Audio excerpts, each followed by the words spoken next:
Salut à tous, Gabon News Sport, c'est tout de suite et c'est maintenant. Bienvenue dans ce nouveau numéro de votre magazine sportif sur Gabon News Télévision. Pour m'accompagner ce soir, Mamadou Niang. Mamadou, bonsoir. Bonsoir. Nous ne sommes pas seuls sur ce plateau car nous recevons également le président de la Fédération gabonaise de boxe, président Maître Sosa. Bonsoir. Bonsoir, monsieur Douglas. Amis sportifs, tout de suite les titres. Coupe de la CEMAC, les Panthères du Gabon se sont qualifiés dimanche dernier pour la demi-finale en battant le Zalang National de Guinée équatoriale sur le score de 2-1 avec un doublé de Daniel Cousin. Et puis nous parlerons également de l'organisation du premier championnat d'Afrique de boxe professionnel, une compétition qui aura lieu à Libreville le 27 décembre prochain.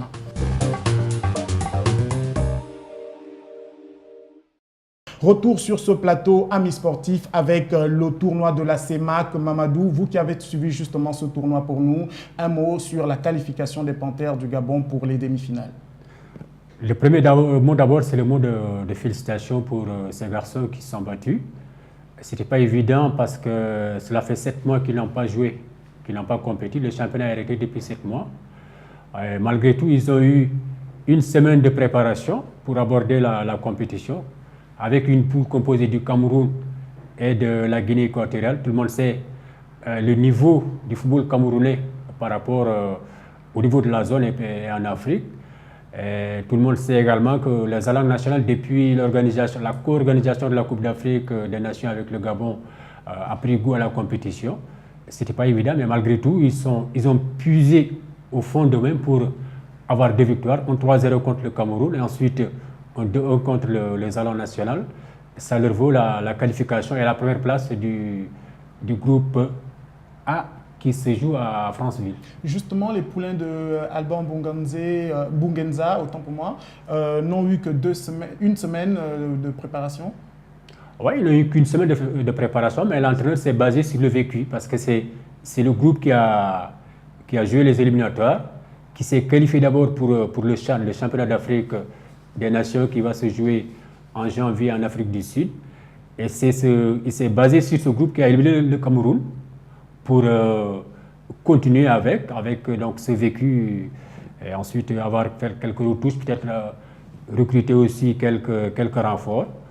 Et je dis ensuite avec maintenant la volonté de tous les joueurs de faire un beau résultat.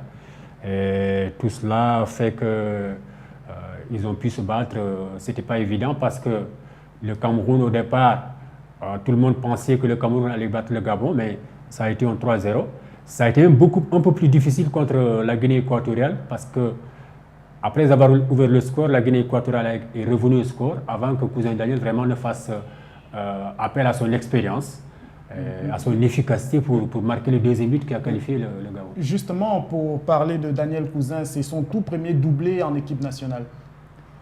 Oui, son premier doublé, mais c'est quelqu'un qui a beaucoup d'influence dans l'équipe. C'est le capitaine d'équipe, il a actuellement 34 ans, mais il joue il fait appel à beaucoup d'expérience, de métier. Parce que quand on voit le deuxième but qu'il a marqué, ça vraiment, c'est sur 5 mètres. Sur 5 mètres, il a réussi à se débarrasser de 2 adversaires et à placer le ballon hors de portée du gardien de but. Physiquement, c'est quelqu'un qui ne peut plus courir 90 minutes, mais qui est très efficace dans la surface de réparation. Il a fait appel à cette expérience, à cette efficacité pour marquer le début qui offre aujourd'hui la qualification au Gabon. Voilà comme quoi Daniel Cousin vient de prouver à ses détracteurs qu'il reste toujours efficace et qu'on peut toujours compter sur lui.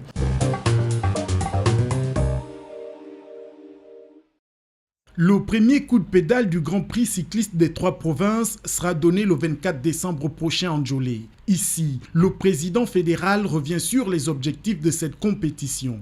La deuxième édition du Grand Prix des 3 provinces, c'est pour sélectionner les 6 meilleurs cyclistes qui vont sortir du lot, y compris 2 réservistes. Pourquoi 2 réservistes? Parce qu'il peut arriver qu'à la mise au vert, le titulaire peut avoir des ennuis où il peut tomber malade. Et on le remplace directement par un des réservistes. Donc en principe, c'est le 24 décembre jusqu'au 29. La compétition aura lieu dans cette période-là. Lors de cet échange, les 6 étapes de cette compétition ont été présentées sans omettre les différents maillots de la compétition. Vous avez la première étape qui commence le 24-12, Ndjolé Lambaréné. Vous avez la deuxième étape, Lambaréné Mouila. Vous avez la troisième étape, Mouila Fougamou. Vous avez la quatrième étape, Fougamou Lambaréné. La cinquième, Lambaréné Kango. Et le finish, à Libreville, on part d'Ovendo. Vous avez le maillot du meilleur jeune, le rose. Vous avez le meilleur grimpeur. Rappelons que le Grand Prix cycliste des 3 provinces permettra de sélectionner les 6 meilleurs coureurs de l'équipe gabonaise, plus 2 réservistes pour la tropicale Amissa Bongo.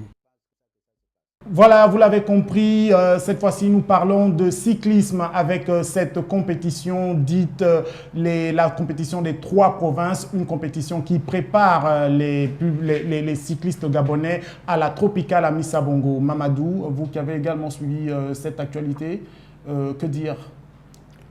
Bon, disons qu'ils sont toujours dans la perspective de la participation à la prochaine tropicale Amissa Bongo. Cette année, bon, les cyclistes ont beaucoup fait de compétitions. Ils sont allés dans la sous-région, ils sont allés au Burkina Faso, ils ont fait quelques tournées. Ils sont entraînés sur le plan local. Je pense que tout cela va faire que peut-être l'encadrement technique pourra dégager un effectif. Et, le tour des tropiques. Le tournoi des 3 provinces. Le tournoi des 3 provinces entre dans ce cadre pour mettre en place la dernière sélection. Ça va leur permettre de sélectionner les meilleurs qui vont participer à la tropicale Amissa Bongo. Et nous espérons que cette année, quand même, le Gabon aura un meilleur comportement, aura un meilleur classement sur l'ensemble de la course, parce qu'on sait quand même que ces dernières années, ça n'a pas été du ça. On a participé pour participer. Il est maintenant temps que le Gabon participe pour grappiller quelques places dans cette tropicale Amissa Bongo. Justement, comment expliquer que le Gabon puisse organiser une telle compétition comme celle de la tropicale Amissa Bongo et n'ait qu'une seule compétition pour préparer les cyclistes à justement grappiller des places, comme vous l'avez dit? Bon, c'est justement à ce niveau qu'il faut voir, parce qu'une fédération, nous avons aujourd'hui comme invité le président de la fédération gabonaise de boxe. Il sait exactement le calendrier, la préparation qui incombe à une fédération. Alors, il ne s'agit pas simplement d'attendre que la compétition se déroule pour présenter des boxeurs ou bien des cyclistes. Il y a des étapes à franchir. Il y a la formation. La formation, c'est au niveau local. Il faut d'abord compétir au niveau local, au niveau des provinces, ensuite dégager une sélection. Ensuite, que cette sélection puisse également avoir des contacts avec l'extérieur, se frotter avec les autres cyclistes africains pour mieux se jauger et ensuite pour aborder la grande compétition. Mais si par exemple on ne passe pas ces étapes-là, on ne se prépare pas à domicile, on ne fait pas une bonne sélection, alors on participe pour participer. On sera toujours à la ramasse, donc il faudrait que les gens passent d'abord à la formation. Et ça également, il faudrait également que l'État, que la tutelle, pense à ce niveau aux fédérations qui forment. Il ne faudrait pas seulement que la tutelle attende les hautes compétitions, la grande compétition pour financer, mais elle doit financer la formation et accompagner les fédérations dans la formation et ensuite dans la mise en forme des athlètes pour qu'ils soient performants, pour qu'ils puissent remporter des médailles ou bien remporter des victoires. Donc tant qu'on n'arrive pas là, à ce niveau, nos athlètes, que ce soit nos boxeurs, que ce soit nos footballeurs ou bien nos cyclistes, vont participer pour participer parce qu'ils vont rencontrer des adversaires mis aguerris qui ont fait beaucoup de tournois au niveau local d'abord, ensuite au niveau sous-régional, au niveau national, au niveau international, pour se frotter à eux. Et quand ils se frottent au niveau, pendant les compétitions internationales, la différence se voit. Donc il faudrait d'abord qu'on pense à la formation. Il faut former ces jeunes cyclistes, ils sont là. Ils aiment le cyclisme, on les voit tout le temps.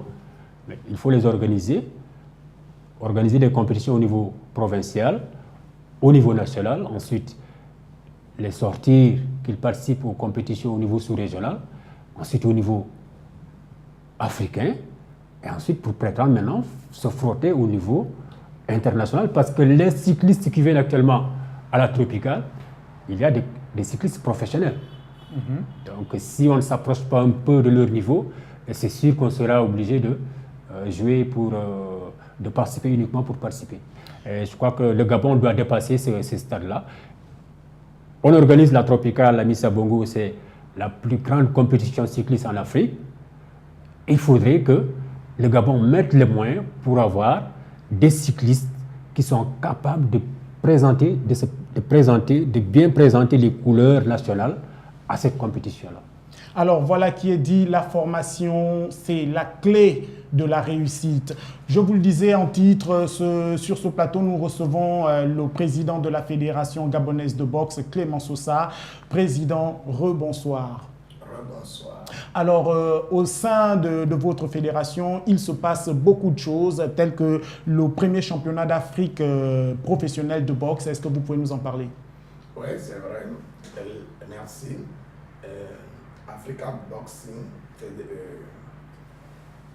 Union, en abrégé ABU, vient de confier à notre pays, le Gabon, l'organisation de la toute première compétition continentale, c'est-à-dire en termes de champion de boxe professionnelle.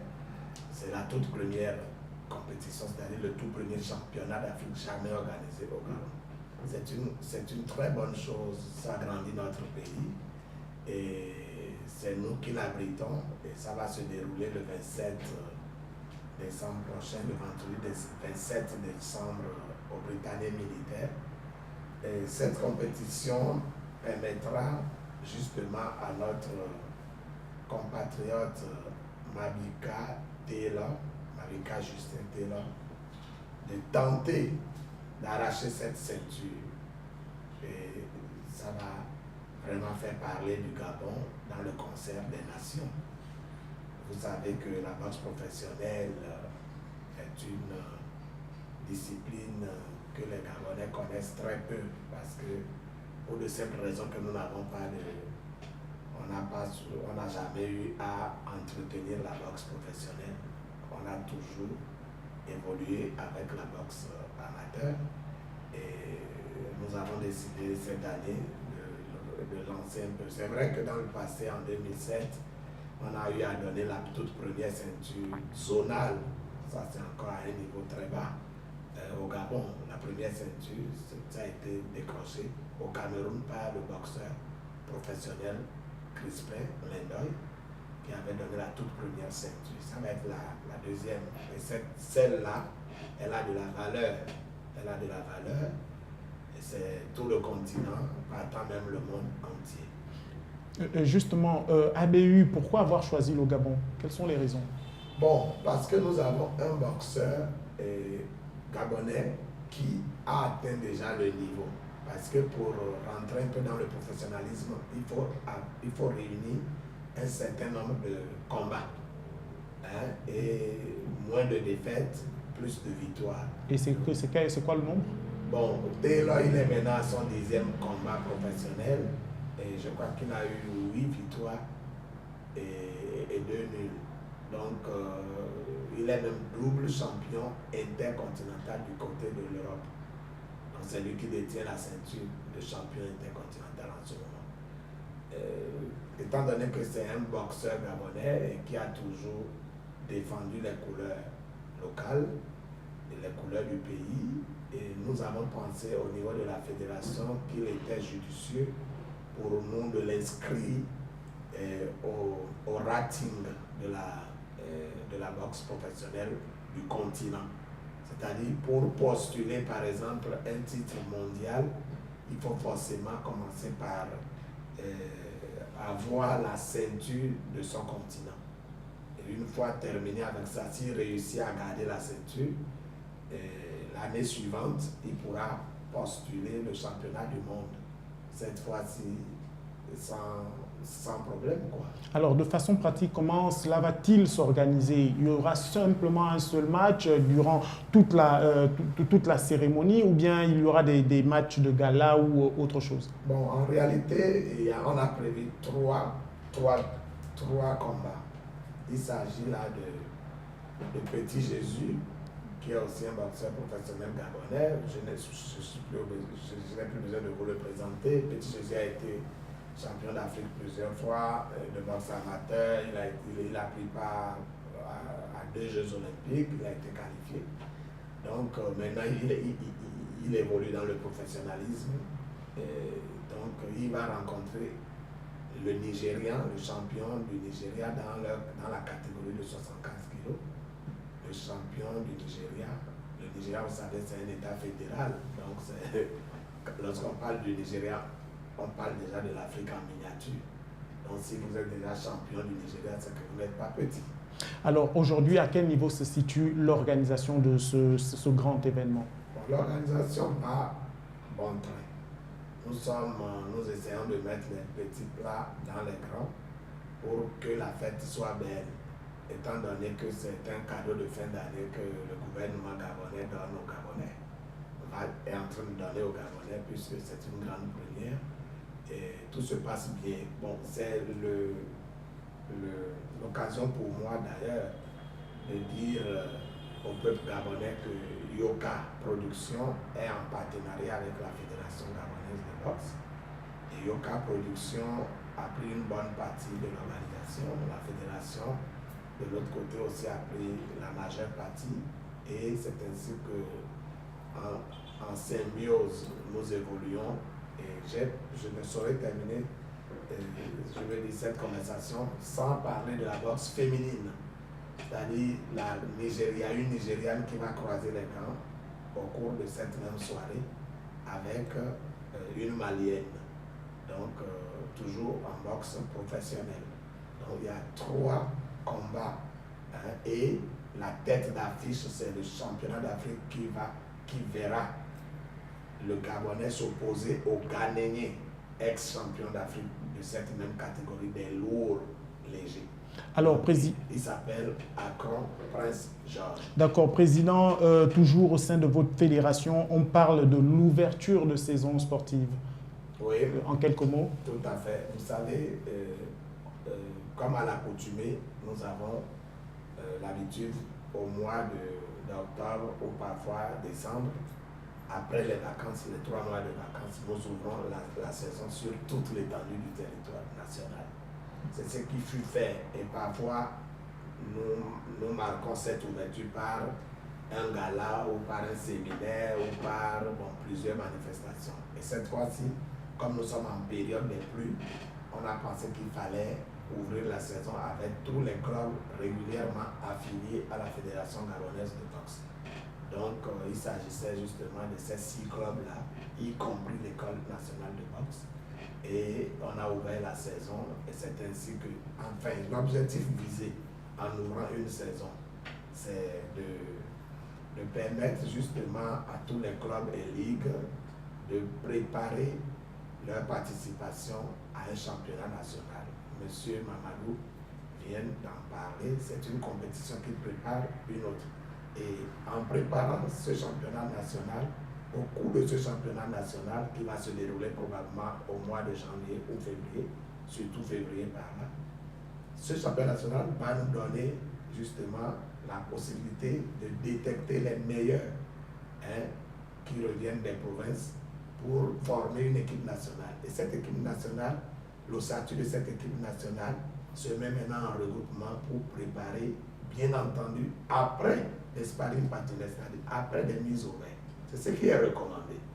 J'allais abonder dans le même sens que M. Mamadou, qui disait tantôt que le tout ne suffit pas, n'est-ce pas, de s'entraîner. Si vous vous entraînez au quotidien, vous ne gagnez rien du tout. Il faut s'entraîner, il faut permettre aussi aux coachs ou aux entraîneurs de jauger le niveau technique à tout moment, en mi-chemin, et jauger et voir de quoi vous êtes capable de jauger. Lorsque vous vous embarquez et vous vous inscrivez dans la logique de la réussite, vous êtes obligé de passer par cette étape-là qui consiste, n'est-ce pas, à tester d'abord le peu qu'on vous apprend. Vous testez ça face aux autres. C'est ce qu'on appelle habituellement ou vulgairement, enfin, on appelle ça compétition amicale. C'est-à-dire, on invite le Cameroun, on vient d'abord, ça permet au coach de faire ses derniers réglages avant la compétition mère, qu'est par exemple les grandes compétitions qui nous amènent à défendre les couleurs. On ne s'en va pas défendre les couleurs d'un pays se respecte. Dans, je veux dire, l'improvisation, c'est pas bien. C'est pour cela justement que j'apprécie le contrat de performance initié dernièrement par le gouvernement de la République, par le canal du ministère de la Jeunesse et des Sports. Parce que ce contrat de performance nous permet de prouver de quoi nous sommes capables, et à chaque fois que nous prouvons, nous ramenons les médailles au bécail ou les trophées ou les ceintures. Ceux-là qui ont mouillé le maillot pour le pays sont en retour récompensés. Voilà qui est dit, Président. Nous changeons tout de suite de cap en allant sur l'international avec vous, Mamadou. Rencontrer justement notre compatriote Aubameyang qui évolue en Allemagne, mais qui a fait une très bonne performance ce week-end. Oui, ce week-end, en fait, il a encore marqué un autre but. C'était son 9e en championnat en Bundesliga. C'est juste pour confirmer, ça vient confirmer un peu la forme dans laquelle il se trouve actuellement. Il était bien parti avec la Saint-Étienne l'année dernière et il a continué sur cette forme. Ça veut dire qu'il s'est bien intégré maintenant à son nouveau club, au Borussia Dortmund. Et on l'a vu la semaine dernière en Ligue des Champions, il a inscrit son premier but. Et il faut espérer que ça puisse continuer, qu'il puisse garder le cap. Ensuite, que cette forme également puisse bénéficier à l'équipe nationale qui va bientôt entrer en compétition pour les éliminatoires prochains de la Coupe d'Afrique des Nations Maroc 2015. Juste préciser que ce n'est pas le plus beau but de notre compatriote, parce qu'il faut le dire, c'est un but un peu gag.